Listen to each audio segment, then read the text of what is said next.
rapidement pour vous présenter qui on est, puisque peut-être certains ne nous connaissent pas. Je vous laisse lire, je vais passer très vite là-dessus. On est société basée à Lille et on édite des solutions marketing, dont la fameuse solution Sarbacane. Sarbacane, c'est à la fois un logiciel de marketing et un routeur. On envoie un peu plus d'1 milliard de mails par an.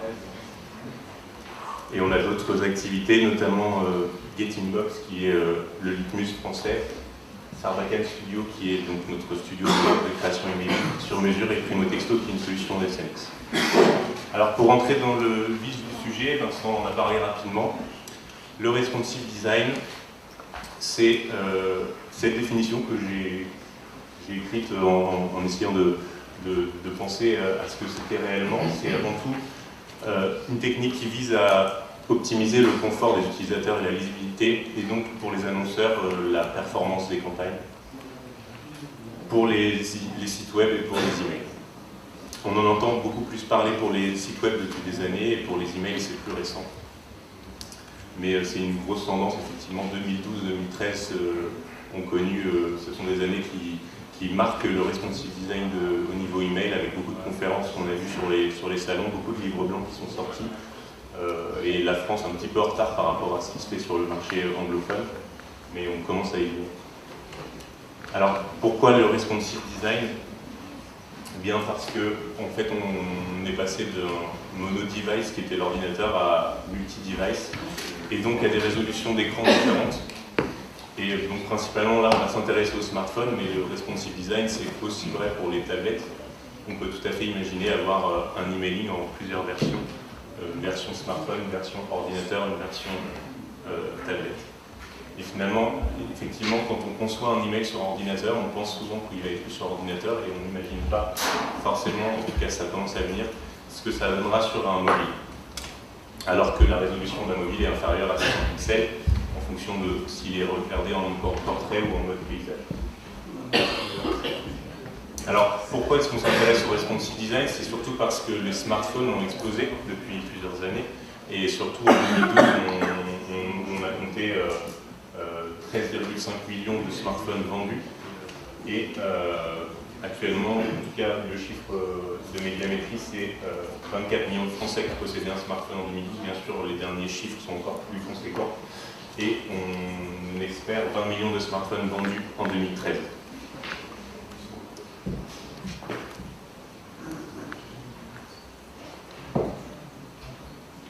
On voit clairement depuis 2007 en fait, comment les smartphones ont écrasé le mobile traditionnel pour arriver à être dominant en termes de vente, et donc forcément le parc de smartphones est devenu plus important. Mais surtout, disons que ce qu'on doit au smartphone et surtout à Apple, c'est d'avoir replacé l'email au cœur de nos vies et le considérer comme un SMS avec de multiples notifications. Donc on est hyper connecté, on a tous ou presque un smartphone, on est averti quand on a un nouveau mail, et donc on consulte encore plus souvent. Et un phénomène s'est produit fin d'année 2012, où en fait la consultation sur webmail et desktop a été dépassée par le mobile au niveau mondial. Et donc il y a le SNCD également qui organise une enquête, une étude tous les ans. Et la dernière démontrait que 38,4% des Français qui consultent leurs emails sur smartphone, c'était 25% l'année d'avant. Donc on a une grosse croissance. Une autre source qui concorde avec celle de ReturnPass, qui était juste avant Litmus également, on constate en 2012 un dépassement des smartphones sur les autres usages. Alors, quand on regarde le parc, c'est assez étrange ce qui se passe, c'est-à-dire qu'on a beaucoup de mobiles qui sont vendus plus sur Android que sur iPhone et les autres OS. Donc Android, bien sûr, c'est parce que c'est un OS qui peut être utilisé par plusieurs marques, alors qu'Apple utilise iOS ne peut être utilisé que sur les iPhones. Mais au niveau de la consultation d'email, par contre, les utilisateurs d'iPhone sont ceux qui utilisent plus l'email sur leur mobile.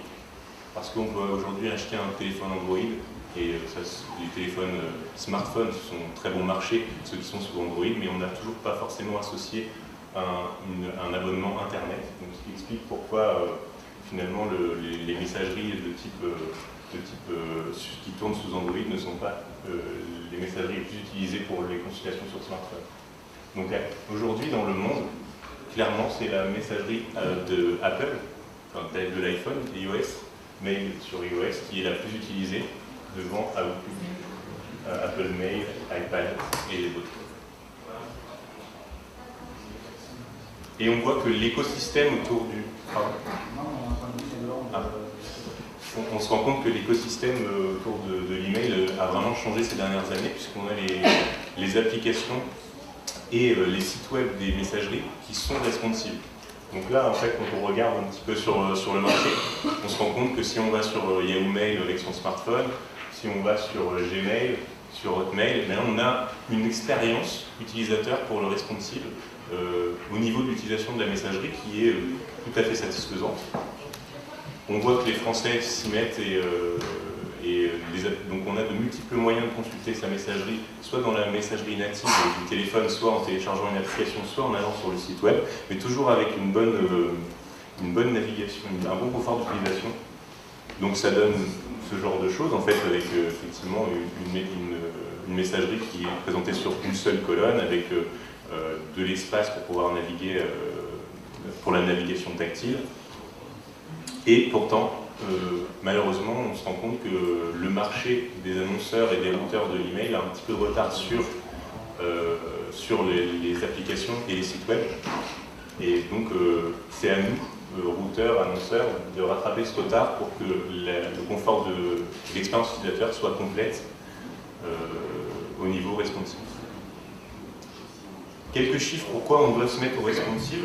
Il y en a beaucoup des chiffres qui circulent sur plein d'études. Je dirais que voilà, j'ai retenu que 80% des utilisateurs suppriment un mail qui s'affiche mal sur leur mobile. 3% des utilisateurs qui consultent leur email sur un smartphone vont le consulter aussi sur PC. Parfois, c'est l'excuse qu'on nous donne en disant oui, mais il a reçu sur son smartphone, mais le soir, il va aller le regarder sur son PC. Ben, c'est faux. Et on compte, d'après une étude de Consultancy, 25% des campagnes email qui sont responsives dans le monde. Alors bien sûr, en France, c'est moins. Ce sont surtout de gros annonceurs qui l'ont mis en place. Et encore, il y a de très belles marques qui ne se sont pas du tout responsives, ni sur leur site web, ni sur leurs emails. Les avantages de se mettre au responsive, c'est un meilleur impact des campagnes puisque l'utilisateur va être dans un environnement qui va lui être confortable et donc on va avoir plus de clics sur l'email et naturellement, plus de clics si l'expérience est bien poussée, que la landing page est bien travaillée, puisqu'on aura plus de ventes ou plus de contacts. Donc on améliore aussi la satisfaction et ça améliore l'image de marque de l'annonceur au final. Puisqu'on se dit, voilà, cet annonceur-là, il pense à moi, il a compris, c'est inconscient, mais il a compris que j'étais sur smartphone et il me pousse un message qui est designé pour être lu sur un smartphone. Alors, en fait, ce qui se passe, effectivement, Vincent le disait tout à l'heure, sur les emails aujourd'hui, quand un smartphone finalement reçoit un email qui a été conçu sur ordinateur, ce qu'il va faire, c'est qu'il va réduire cet email pour le faire rentrer dans son écran qui bien sûr fait 320 pixels de large par du temps, et donc on va se retrouver avec un email qui était conçu pour ordinateur et qui est très petit, qui contient des liens minuscules, quasi impossible à cliquer si on ne zoome pas, avec un défilement qui peut être effectivement conséquent, et donc une expérience qui ne va pas être terrible, et une efficacité pour l'annonceur au final qui ne sera pas bonne. Donc quand on voit que les destinataires sont sur mobile, tous les chiffres démontrent qu'il y a une utilisation forte du smartphone. De l'autre côté, on a des annonceurs qui disent effectivement l'emailing, on pourra en reparler dans cette journée, il y a des hauts et des bas, il y a certains annonceurs qui considèrent que c'est moins efficace qu'avant, que les taux d'ouverture de clics baissent. Ça peut aussi expliquer ces tendances-là de statistiques un petit peu en baisse, c'est qu'aujourd'hui, si on ne prend pas en compte ce phénomène, bien, on va avoir effectivement une expérience utilisateur qui va être mauvaise et qui va finir, finalement, un email comme ça va finir à la poubelle immédiatement. Alors que, effectivement, s'il avait été un peu plus travaillé pour les smartphones, il y aurait eu forcément plus de clics et donc plus d'efficacité marketing. Alors, voilà, quand on travaille un email responsive, voilà ce qui se passe, un email simple conçu sur smartphone, conçu pour ordinateur, et qui n'est pas optimisé, et ensuite la version optimisée, on voit clairement effectivement que ça consiste finalement à augmenter la taille des éléments et à permettre plus facilement le clic sur les liens et sur les call to action, j'y reviendrai un peu plus tard. J'ai considéré que, comme part de ceux qui ont étudié le sujet, qu'il y avait 3 techniques pour faire de responsive email. La première, c'est celle qui est la plus simple, qui consiste à ne pas rentrer tellement dans la technique qu'on appelle le mobile aware design, c'est-à-dire la personne qui va constituer, designer le mail, le construire, va se dire je veux qu'il soit bien lu et bien efficace aussi sur smartphone. Donc il va faire un email par du temps qui sera monocolonne, qui va contenir un seul visuel principal, une typo suffisamment élevée de 14 pixels, un bouton d'appel à action pas trop haut et bien visible. Je vous donnerai quelques bonnes pratiques en détail sur ces éléments ensuite. Et donc voilà, là, ça va consister simplement à faire son email pas trop large, donc on va même peut-être aller en dessous des 600 pixels traditionnels. Aujourd'hui, on voit des emails, et chez Sarbacane, on a pu le faire aussi, nous, pour certaines campagnes où on estimait que c'était suffisant, d'envoyer un email de 500 pixels qui s'affiche très bien sur un ordinateur et très bien aussi sur un mobile. Ça évite de rentrer dans des techniques que je vais détailler après, qui sont effectivement les techniques de media query ou scalable. Fameux scalable, donc c'est ce qu'on appelle aussi l'email fluide. Ça, c'est une grosse tendance aussi en web. C'est-à-dire que là, on va simplement aller designer son email avec des éléments en pourcentage. C'est-à-dire qu'on ne va plus aller définir des tailles, mais on va aller dire que mon bandeau du haut doit faire, par exemple, 80% de la largeur de l'écran. Donc, qu'il s'agisse d'un écran de 1000 pixels ou de 300, on va prendre 80% de cette largeur-là, et on va aussi aller définir des pourcentages sur les images pour qu'elles s'adaptent automatiquement à l'écran. Donc là, je vous ai mis un petit exemple de code. Alors, on a fait un livre blanc et on a plein aussi, il y a plein de ressources sur Internet pour vous donner le code. Je ne vais pas rentrer dans le code HTML ici, ça n'aurait pas trop de sens. Mais en gros, on va aller définir la largeur maximum des images, la largeur en pourcentage pour les petits écrans et une hauteur automatique pour garder les proportions. L'avantage, on verra un peu plus tard, c'est que c'est compatible avec quasiment toutes les messageries et qu'il n'y a aucun bug possible entre les différents environnements ou contextes de lecture. La troisième technique, qui est celle en fait qu'on pourrait vraiment appeler responsive, c'est l'email adaptatif, basé sur la technique CSS3 Media Query.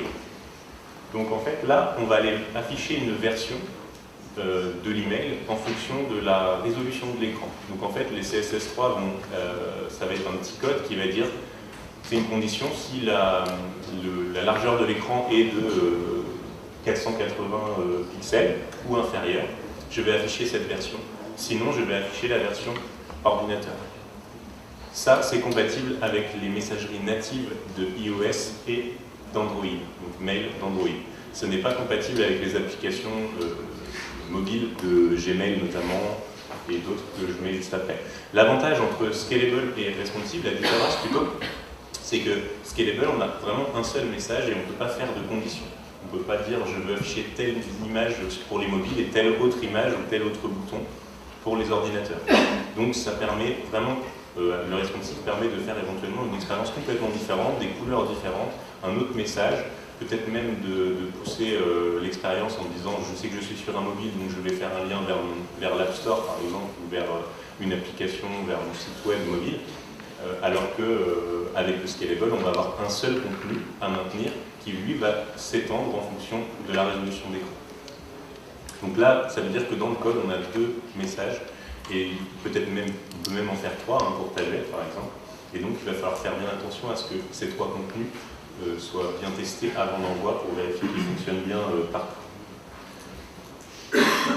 Par exemple, en responsive, voilà, technique 3, on peut masquer la colonne de droite. Donc ça, c'est très traditionnel. Quand on a une newsletter, la plupart du temps, on a un contenu principal à gauche et généralement une colonne à droite, ou 3 colonnes.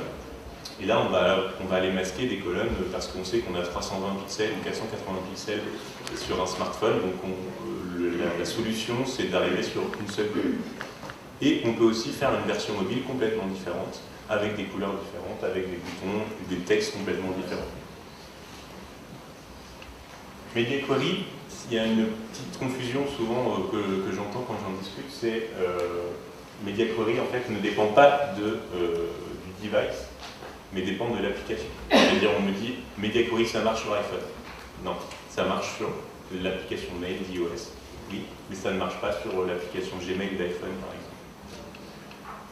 Donc vous voyez là les différentes messageries avec lesquelles on ne peut pas faire du CSS3, puisque ça n'est pas encore compatible. Alors vous le savez, dans l'email c'est un gros problème, la question du standard, on le sait depuis longtemps, c'est pour ça qu'on code effectivement comme dans les années 90 pour faire des emails, alors qu'en web on fait des choses qui sont beaucoup plus poussées.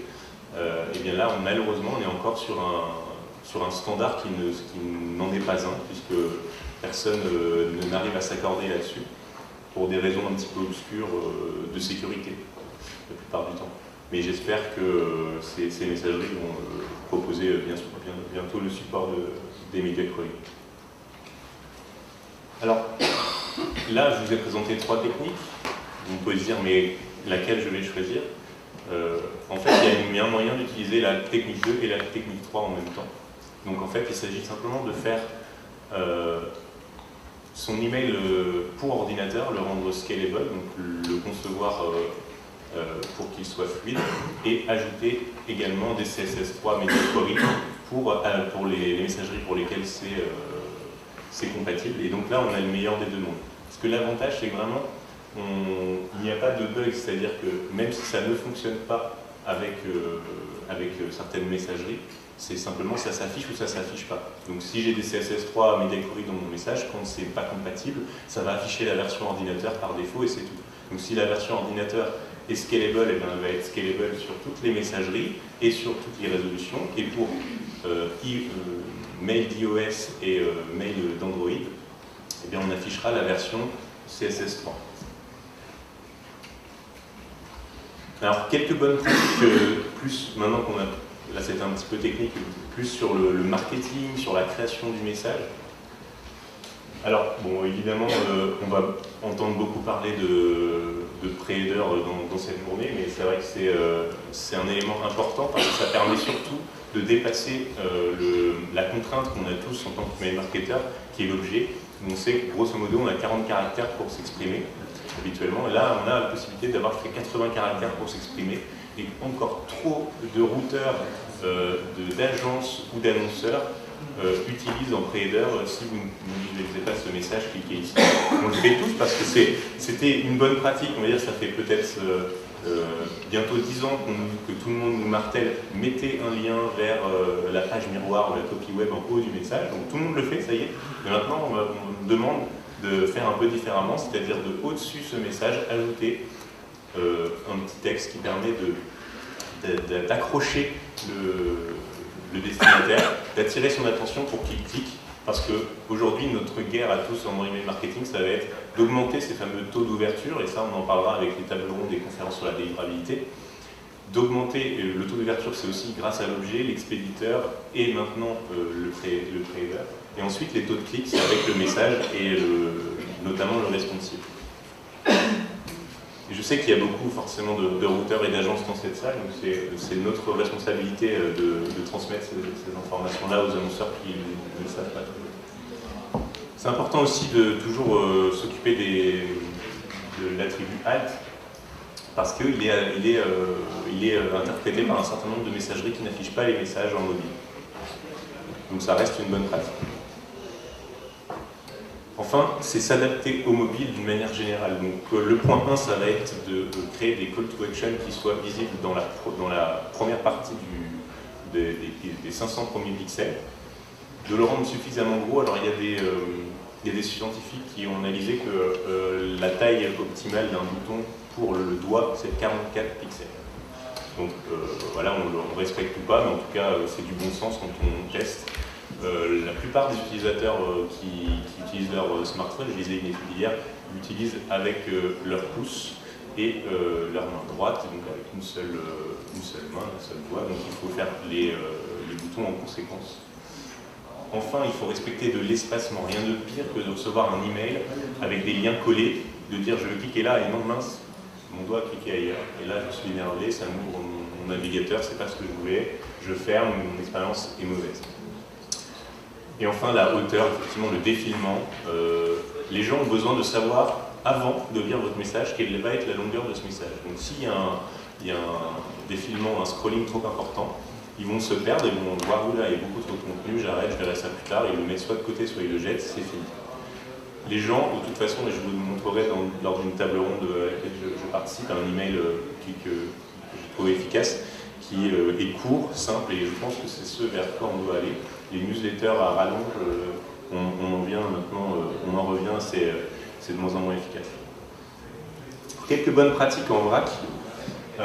Utiliser les polices Arial, Verdana, parce que ce sont les moins exotiques, qu'il y aura peu de problèmes de compatibilité, et donc ça sera conforme à ce que vous avez vu quand vous l'avez conçu, et à la réception d'email. Utilisez des contrastes forts, mais faites attention aux couleurs flashy. Il y a encore une étude que je lisais il y a peu de temps qui disait que c'est l'un des premiers gestes que font les possesseurs de smartphones le matin, avant toute autre activité, c'est d'ouvrir leur smartphone et de checker leur mail. Donc si on envoie un email fluo, ça peut faire un petit peu mal aux yeux. Mettez du texte HTML en plus de vos images, le fameux ratio 60-40. Bon, alors là-dessus c'est pareil, il n'y a pas vraiment d'études scientifiques, mais grosso modo, il est bon de mettre du texte HTML, et on voit encore trop d'agences ou d'annonceurs préconiser du full image ou le panel très cher. Rendez les éléments cliquables et identifiables. L'un des éléments aussi importants, n'oubliez pas que quand on est sur ordinateur, on a ce fameux pointeur de souris qui se transforme en main et qui dit ça c'est cliquable, et ça c'est pas cliquable. J'ai pas ça sur un smartphone. Donc si vous ne me dites pas que c'est un bouton, visuellement, je vais pas le savoir, je vais pas le deviner. Pareil, si c'est un lien, mais qu'il n'est pas surligné et qu'il n'est pas bleu, je vais avoir encore plus de difficultés à le voir. Au minimum, il faut le souligner. Alléger les contenus, aller à l'essentiel, ça c'est du bon sens. Insérer un numéro de téléphone, ça peut être une bonne idée pour les gens qui ont notamment des points de vente ou des call centers, puisque l'iPhone notamment va transformer cette donnée en appel automatique et donc va surligner, va le transformer en lien tel. Et aussi, bien sûr, ce n'est pas la thématique de cette conférence, mais l'email, c'est un moyen, un canal pour aller vers un site web. C'est un très bon levier de trafic, d'acquisition, de fidélisation, mais si vous ne poussez pas l'expérience jusqu'au site web, ça ne sert à rien. Donc bien sûr, si vous voulez faire du responsive design sur vos emails, réfléchissez un minimum aux landing pages et faites en sorte qu'elles soient aussi agréables que vos emails. Alors quelques exemples français. Donc là en fait on a le premier exemple, c'est ce qui est le plus traditionnel, c'est-à-dire de passer d'un design multicolonne à un design monocolonne. Alors là ça se traite très bien sûr, mais ça c'est possible en design scalable et en CSS3 également. Alors là on a un autre exemple de British Airways qui consiste finalement également en fait à proposer une seule colonne, mais on voit que le design est assez proche entre les deux versions. Le défaut, c'est que c'est un petit peu long quand même. Ici, alors là, c'est juste intéressant parce qu'on voit qu'il y a plusieurs colonnes, même au départ, par exemple, il y a sur la bannière Thank You, on voit qu'il y a un travail qui a été fait pour, par exemple, décider d'alléger un petit peu le contenu et d'enlever un élément graphique qu'on a jugé pas nécessaire dans cette version. Là, c'est l'exemple de notre newsletter Sarbacane, qui elle on utilise le Scalable Design. Un autre exemple d'Orange, qui est vraiment qui est vraiment adepte du responsive. On en fait pas mal d'articles sur notre blog autour de leurs emails, et qui consiste là pour le coup vraiment à faire des choix entre la version desktop et la version responsive. Donc là on voit que par exemple le voyage à gagner a été mis en avant dans la version responsive, alors qu'il est traité presque au même niveau que les deux autres vignettes sur la version desktop, et que les deux autres vignettes de la version desktop ont été transformées en lien texte. Voilà. Et donc dans la version mobile, j'ai bien un call to action qui est bien visible, et mon email qui dit toujours la même chose, mais qui est vraiment bien optimisé. Enfin, je crois que c'est le dernier exemple, l'exemple de Twitter qui a poussé quand même le responsive assez loin, puisqu'ils ont remplacé un bouton par un autre. Donc en fait, sur la version mobile, c'est un simple bouton vers le site web pour essayer Twitter. Et sur la version desktop, pardon, c'est un simple bouton web. Et sur la version mobile, c'est un bouton qui incite à aller télécharger l'application sur l'App Store. Donc là, on a vraiment un remplacement de contenu et donc de liens. Et derrière, ça permet même de faire de l'analytics. C'est-à-dire qu'en changeant les boutons, il suffit de paramétrer son tracking pour savoir quelle était la part des gens qui ont cliqué sur le bouton sur mobile et la part des personnes qui ont cliqué sur le bouton desktop, et donc de faire des comparaisons de performance et savoir si finalement mon taux-clic est plus important sur mobile que sur desktop. Voilà, je crois qu'il me reste 2 minutes. Donc, je vais m'arrêter là, je vous remercie. N'hésitez pas à me poser des questions à la pause si vous en avez sur cette conférence.